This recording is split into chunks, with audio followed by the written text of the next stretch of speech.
Collapsology is the study of the potential collapse of modern societies and the factors that could lead to such a collapse. It is a multidisciplinary field that combines insights from history, ecology, sociology, and economics to understand the vulnerabilities and resilience of civilizations. Today, we'll explore the concept of collapsology, its key components, and some intriguing facts along the way. The term collapsology was popularized by French scholars Pavlov Servin and Raphael Stevens in their book, How Everything Can Collapse. They define it as the science of studying the collapse of industrial civilization and what might come next. The idea is to anticipate potential crises and adapt our societies to be more resilient. Several factors are considered critical in collapsology, including environmental degradation, resource depletion, economic instability, and social inequality. These interconnected issues can create a feedback loop, exacerbating each other and increasing the risk of systemic collapse. Environmental degradation refers to the damage caused to natural ecosystems by human activities. This includes deforestation, pollution, and the loss of biodiversity. Fun fact: scientists estimate that the current rate of species extinction is 1,000 to 10,000 times higher than the natural background rate. This rapid loss of species can disrupt ecosystems and lead to unforeseen consequences. Resource depletion involves the exhaustion of natural resources such as fossil fuels, minerals, and freshwater. As these resources become scarcer, competition for them can lead to conflict and economic instability. Did you know that it takes about 1,800 gallons of water to produce just 1 pound of beef?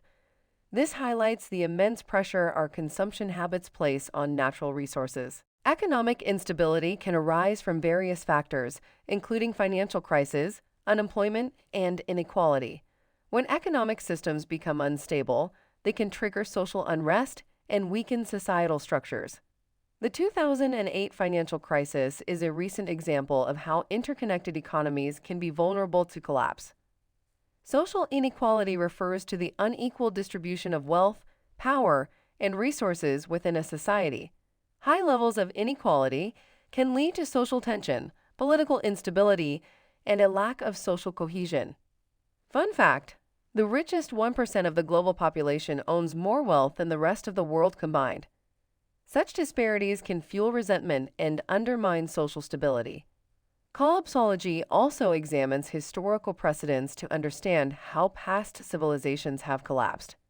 The fall of the Roman Empire, the Mayan civilization, and Easter Island are examples of societies that experienced collapse due to a combination of environmental, economic, and social factors. Despite its focus on potential collapse, collapsology is not purely pessimistic. It also emphasizes the importance of resilience and adaptation. Resilience refers to the ability of a system to withstand shocks and recover from disturbances. Building resilience involves creating sustainable practices, fostering social cohesion, and developing adaptive strategies to cope with change.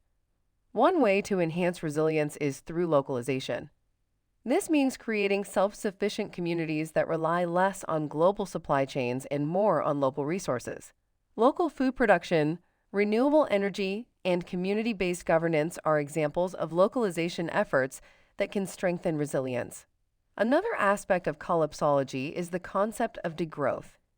Degrowth advocates for a deliberate reduction in consumption and production to achieve sustainability and social well-being. It challenges the notion that continuous economic growth is necessary for progress and instead promotes a focus on quality of life and ecological balance.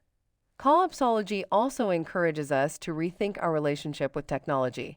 While technological advancements have brought many benefits, they also come with risks, such as environmental damage and social disruption.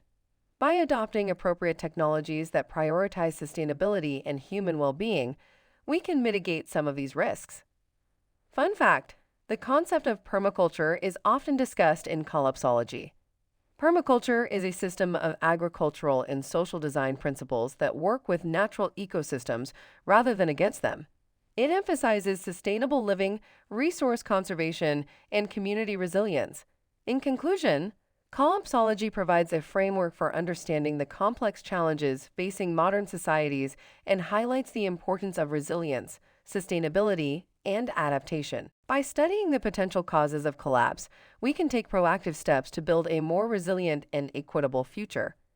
Next time you hear about environmental issues, economic crisis, or social unrest, remember the principles of collapsology and consider how we can work together to create a more sustainable and resilient world.